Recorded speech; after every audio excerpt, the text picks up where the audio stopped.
This 39 Dunedin News Bulletin proudly brought to you in association with Alex Campbell's Menswear.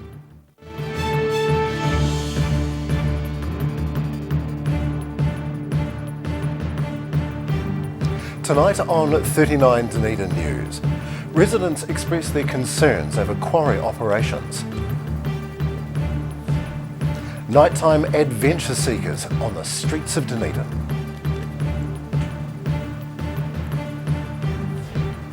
And the council has support to close parts of a city street.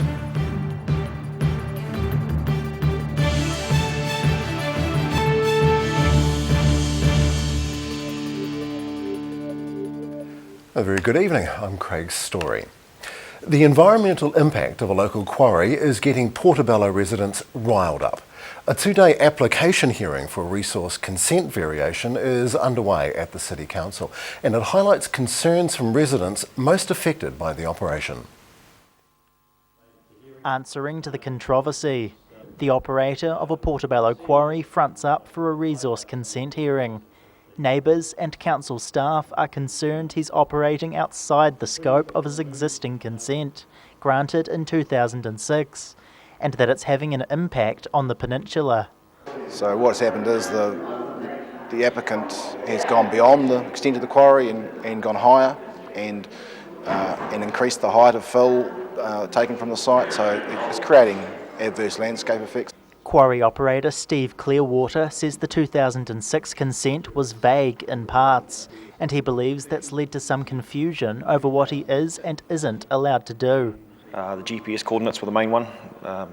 Never checked or surveyor did them or anything like that. A handheld was accepted, and we've been working to those points, and that's our key things. Clearwater says there are numerous reasons quarries are needed in New Zealand, and he wants that to be acknowledged and accepted. But several Portobello residents are calling for the resource consent variation to be declined, and some even want to see the operation closed down. One resident says he's fine with the quarry staying open, as long as consent conditions are adhered to. Unfortunately, where we've ended up now, it's far from that position. The quarry's outside its boundaries in a major manner. The sound levels breach the levels on a regular basis. Sounds a little like a freight train. We have to raise our voice on our front lawn to speak. The hearing will pick up again in the morning, when there's likely to be further debate as council planners and locals air their concerns over potentially unpermitted activity. David DeLorean, 39 Dunedin News. More details are emerging about the fatal crash at the corner of Hope and Stafford Streets early yesterday.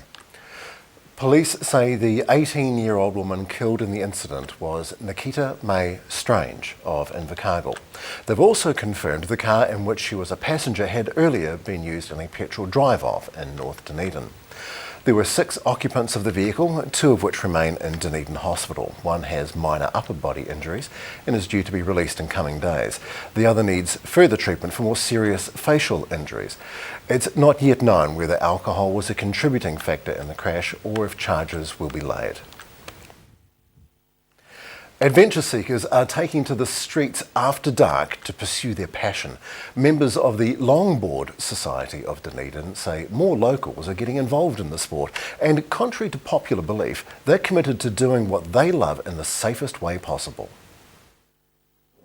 An increasing number of people are getting around on a completely different set of wheels, with skating increasingly being recognised as a viable mode of transport within the city. And those involved in a local longboarding society say there's something for everyone. We have everything from park skating, which happens at the train station, through to the people that just use it for transport, all the way to us as longboarders who do downhill and freeride. And yeah, there's a good, huge number of people that do it. The current bylaw insists skating must be done on the road, so safety among traffic can be an issue. That prompts members to indulge their passion at night, when cars are few and far between. We do a thing called night runs, and that's purely because the roads we like to skate are very busy during the day, so skate them at night, less cars, less traffic. Most people are generally pretty good with us, so as long as we're seen, it's usually been fine. He says the potential for conflict between skateboarders and other road users is reduced by skating after dark. with the space that cars, cyclists and pedestrians usually compete for being basically empty. You don't want to do it when it's busy. It's a risk management thing. We're already doing a dangerous sport, so why would you throw yourself in front of a whole lot of cars when you don't have to? Just as long as you wear the right gear and be respectful, most people are pretty happy to have you come back, week upon week, and that's just the way we like to keep it. The society typically gains 10 to 20 new members each week, prompting weekly skate clinics for beginners to cover safety basics, all in an effort to ensure the reputation of the city's skaters is a good one. Ruby McAndrew, 39, Dunedin News. Police say thousands of dollars worth of wine has been stolen from a private cellar in St Clair. 5 cases of Mount Difficulty wine from Central Otago is missing from a locked cellar at the side of a house. The owners can't pinpoint exactly when the theft occurred, and they last saw the wine a week ago. Each case is estimated to be worth between $300 and $500. Police are concerned that the thieves may strike again, knowing the cellar still contains several hundred bottles of wine. The City Council's plans to close parts of Jetty Street to traffic is largely supported by the community. Almost 50 submissions have been lodged on the proposal, with more than half in favour, but there are still some concerns to be considered. This is tipped to be Dunedin's latest hipster spot, with a proposal to close parts of Jetty Street to traffic, creating pedestrian-only areas designed to accommodate the expected increase in hospitality and retail activity. Well, we want the area to be a vibrant mixed-use area, so predominantly based around productive people working, living and playing down in the area, and part of the vision associated with that is obviously to make the area nicer for pedestrians and cyclists to spend time in. The council's plan to close off the one-way sections of Jetty Street to traffic has attracted 45 public submissions. 27 people support the proposal as is, and another 5 like the idea but suggest some changes. That leaves 13 in opposition. Predominantly it's around access. A lot of it is access up onto Princes Street. Some just seem to be opposed to spending money, so that's one sort of group. One group is around access. One group would prefer to see shared space rather than completely closed.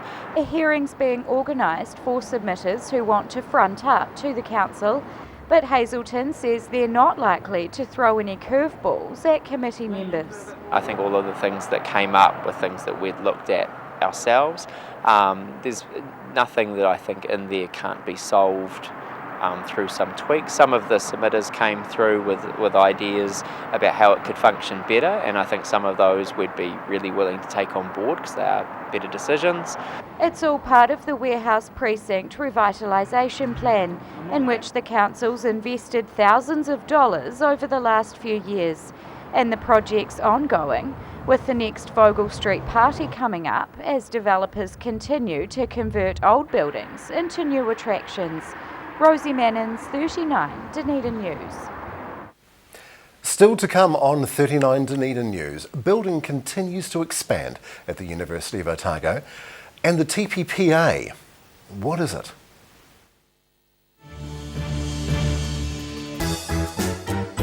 Every reason, every season, we're proud to dress the region. Alex Campbell Menswear, it fits.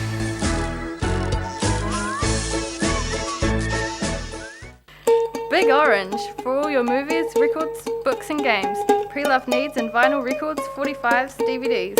A South Dunedin family-owned business for over 15 years.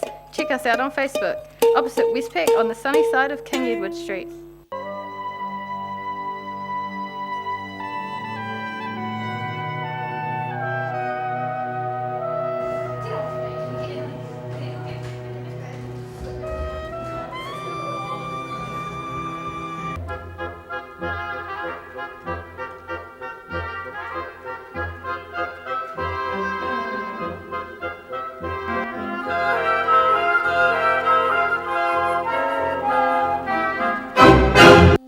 Discover New Zealand's most innovative museum, Toitu Otago Settlers Museum. 14 stunning galleries, 3 distinct architectural styles, and a million intriguing stories are yours to discover at Toitu Otago Settlers Museum. Open daily next to Dunedin Railway Station and with free admission.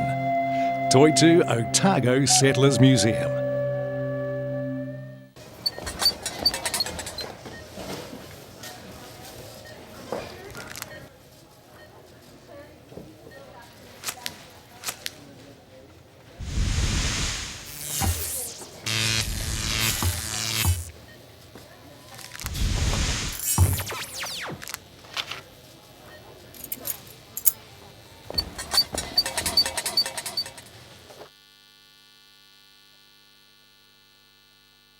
For 30 years, Southern Clams have harvested New Zealand little neck clams in the coastal waters of Otago. Hand harvesting to order at the right place and time ensures perfection of every clam you eat. New Zealand little neck clams, harvested for you by Southern Clams. Hedges are something we almost take for granted. A good hedge needs regular maintenance to look its best and to add value and character to your property. For all your hedge care needs, call the team at SGC Services on 0800 783 453.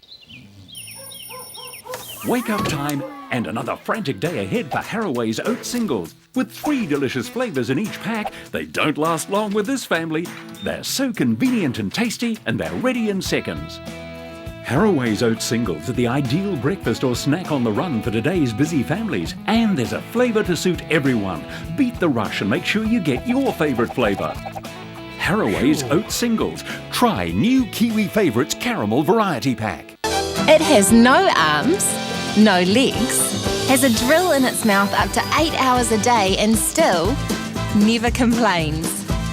It's one of 72 mannequin torsos in our new $3.8 million dental simulation lab, the first and only facility of its kind in New Zealand.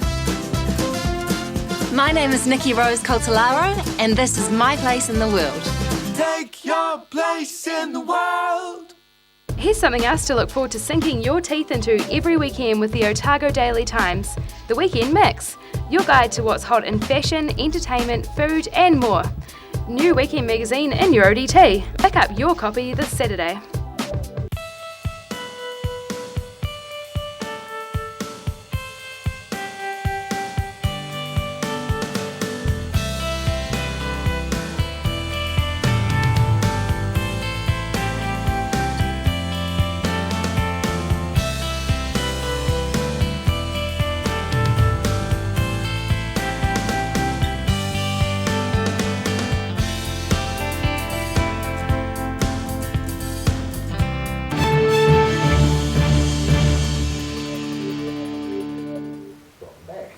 Subcontractors and suppliers are being called on for the redevelopment of the science facilities at the University of Otago. Lee's Construction is calling for tenders for the project to upgrade the university's science precinct laboratory. The institution's undergoing a series of major transformations over the next few years, and it's already started on a $7.8 million landscaping project. Other renovations include the dental school and one of the main science buildings. A competitive tertiary sector is driving the multi-million-dollar investment. And on that note, let's take a look at today's financials. Well, it's a fairly buoyant looking day across the NZX and the ASX. Dow Jones having a good day at last. The FTSE, small rise for there, and the Nikkei bouncing back after what has been 5 days in negative territory. And the NZD is standing by. The NZD is not looking good. I've lost everything. Okay, and the Australian dollar, the Japanese yen also in negative territory, the Great British Pound and the Euro also in negative territory again. Excuse me, my microphone has slipped. There is mounting controversy over the international trade agreement involving New Zealand. The Trans-Pacific Partnership Agreement is being negotiated at present amidst widespread public opposition. And Professor Robert Patman of the University of Otago joins us to discuss its potential impact on New Zealand's international relations. A very good evening. Good evening, Craig. Very good evening. This is a very, very powerful thing. What is the TPPA? It's a regional free trade agreement involving 12 countries, and those 12 countries are the countries in which we do 70% of our trade with. So it's a very important. We're trying to put together an agreement with partners that we already have a high level of trade with, but we're trying to deepen that process.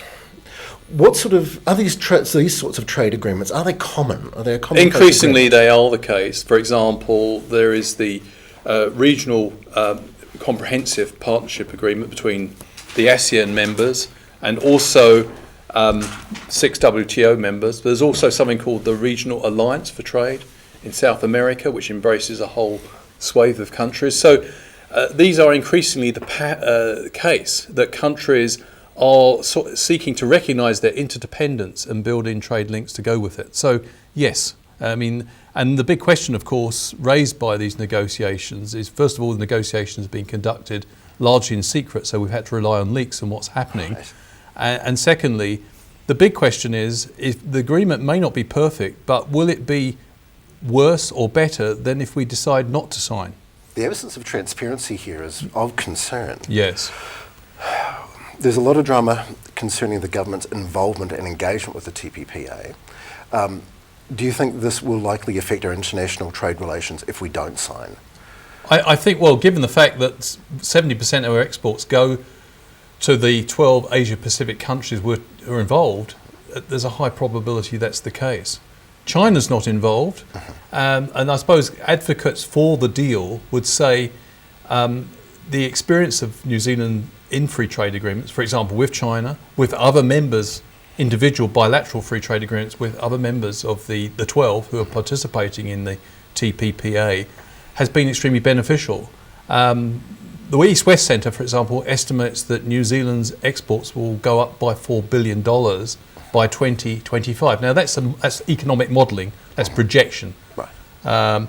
But of course there's some powerful counter-arguments going on at the moment about the downside of us joining the free trade agreement. The devil you know, the devil you don't. Right. Well, yeah. I think the major concerns are firstly that this agreement could represent a massive extension of American law to the 12. Of course, other countries, other countries other than America, are deeply concerned about that. But there's a big concern that the American pharmaceutical companies, many of the big pharmaceutical companies in the world are American, that could have negative impact on our ability to produce cheap medicine, or relatively cheap medicines, Pharmac, for New Zealand citizens. So many people are seeing this as an infringement on New Zealand's health care system.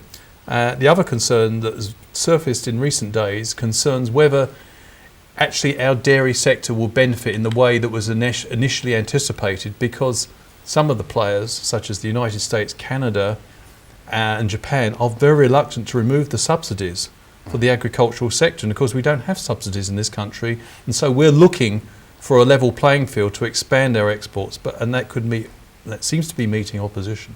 This is going to be a very interesting time ahead of us in the very near future. Professor Patman from the Thank University you of very Otago, thank you very much indeed. And after the break on 39 Dunedin News, a welcome boost for the local economy from Jetstar and traditional instruments helping to develop Te Reo.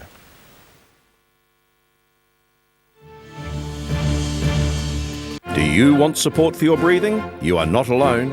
In New Zealand, over 600,000 people have some form of breathing difficulty, especially with the high pollen season in New Zealand. Puff Plus is an excellent natural product developed to support lung function and breathing difficulties. Puff Plus is so effective, you get a no questions asked, money back guarantee on the first purchase. Give it a go, you have nothing to lose. Call now, 0800 502 402. Take as directed. If symptoms persist, see your healthcare professional. Big Orange, for all your movies, records, books and games. Pre-loved needs and vinyl records, 45s, DVDs. A South Dunedin family-owned business for over 15 years. Check us out on Facebook, opposite Westpac on the sunny side of King Edward Street.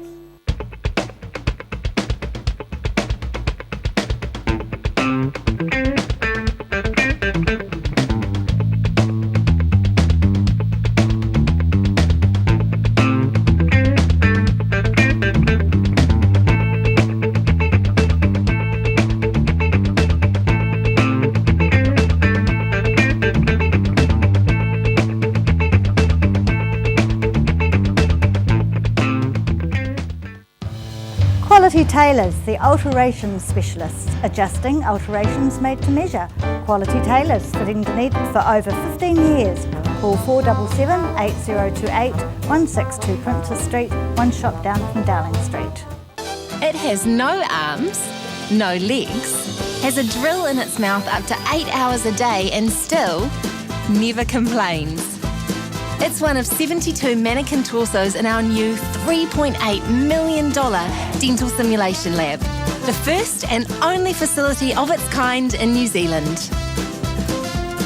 My name is Nikki Rose Coltolaro, and this is my place in the world. Take your place in the world. Sweet dreams.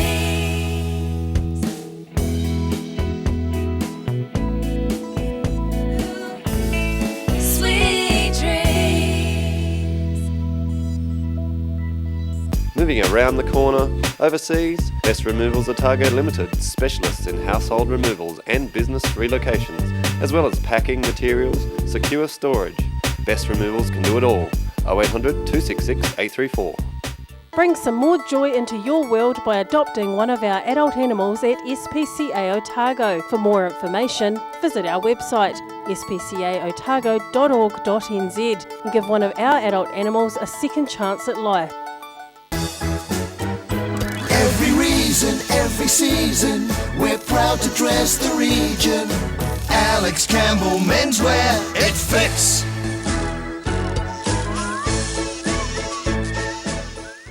Pregnant? Need to talk? 24 hours a day, 7 days a week. Pregnancy counselling services are here to help. It's free, it's confidential. Call us now on 0800 773 462.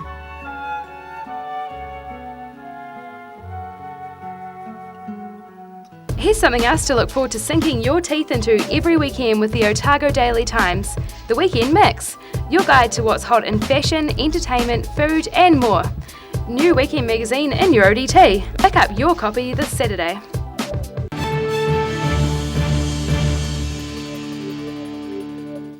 Welcome back. A new flight service between Dunedin and the capital is being launched. Jetstar New Zealand has just announced it'll operate a direct Dunedin to Wellington flight 3 times a week. The flight will leave Dunedin at 1 o'clock in the afternoon on Wednesdays, Fridays and Sundays. There'll also be an earlier direct flight from the capital to Dunedin on those days. Now that means 50,000 extra seats in and out of the city each year. Local businesses and tourism operators are welcoming this service as a boost to the local economy. Police and medical officers are worried about a liquor licence application for a George Street premises. The operator of Barron's Bar and Grill, Peter Barron, is applying for a new on licence. He says the facility is a restaurant, and police say it's more like a bar and should be treated as such.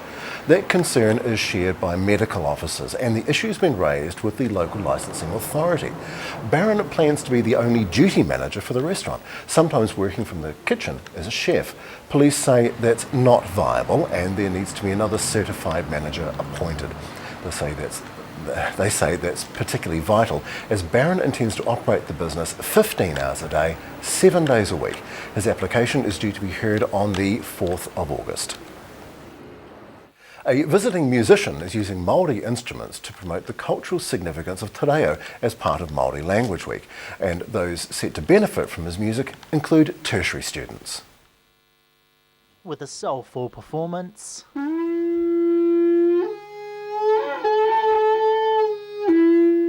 musician Rob Thorne demonstrates his skills with taonga pōro. He's brought a range of the traditional Māori instruments to the city, ahead of a Māori Language Week inspired performance. So the instruments are generally flutes and horns, and there are also percussion instruments.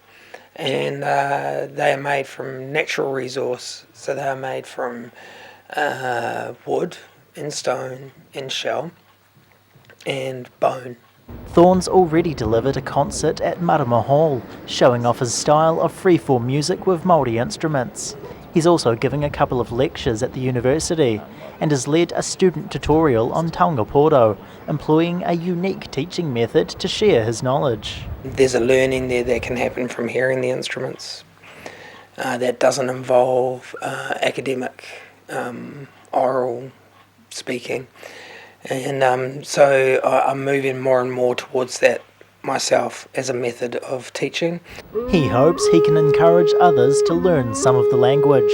While not fluent in Māori, Thorne says Te Reo has had a major impact on his career through his use of traditional instruments over the last 15 years. So that's a third of my life that I've somehow accidentally dedicated to coming to terms with the sounds of taonga pōoro and the culture of taonga pōoro. So in regards to impact, I would say it's mammoth. With Māori culture's defining impact on this musician's career, it's locals benefiting from the passion it's inspired. David DeLorean, 39 Dunedin News.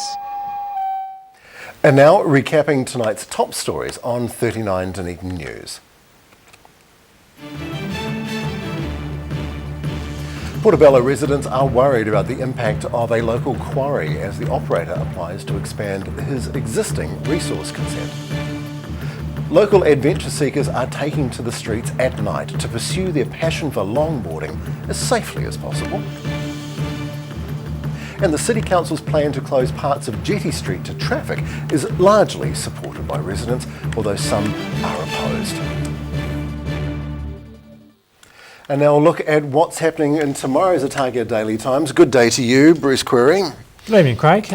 Test drilling for oil and gas off Oamaru's coast could resume in 2017 on potentially the largest hydrocarbon discovery in New Zealand. Goodness. There's more on King's High School's dispute with the Ministry of Education, which wants it to put in place an enrolment scheme. We have another development in that row over the quarry at Otago Peninsula. Right. In Inside Out, it's time to plant your roses, and with that we've got a giveaway for some lucky readers. Good. And in our Friday Sports Lift Out, it's time for Otago to get serious in the ITM Rugby Cup, and Paul Dwyer files his report card on the Dunedin club rugby scene. Outstanding, Bruce from the ODT. Thank you so very much indeed. All right. And it's time now to have a look at our weather. Update is proudly brought to you in association with Silverhorns Puff Plus. And starting now with our weather shot, this is a Phyllis Cuttus taking a stroll at the Southern Reservoir. And around the city today, it's 11 at the city, 11 at the beautiful gardens, and out on the Tairi, it's 10. For the situation, a cool southwesterly airflow completely dominates the weather pattern, but it will weaken by the weekend. Sorry, but more active fronts will arrive in the new week. The forecast now for the main towns in the lower South Island for tomorrow. In Invercargill, strong nor'westers, rain is likely 12 degrees. The same for Gore and for Taiano. Alexandra, fresh nor'westers, rain and 12. And for Queenstown, strong nor'westers, late rain and 12. Oanu, fresh nor'westers, high cloud 13. Same for Wanaka and for Twizel as well. Here in Dunedin tonight, fine overnight. 9 degrees. For tomorrow, a good start to the day, increasing high cloud and freshening nor'westers as the day develops. 13, 8 later on, and for Saturday, promises of lots of sun but high cloud westerlies, 14 and 8. And finally, to the Southern Clams tidal and fishing information. Tides for tomorrow, low tide 10 a.m, high tide 3:36 p.m.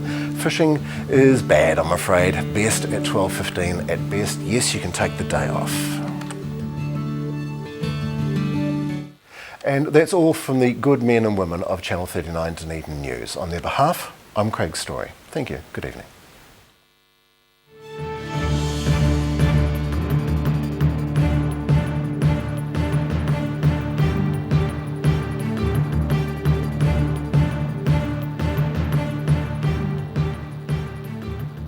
This 39 Dunedin News Bulletin proudly brought to you in association with Alex Campbell's Menswear.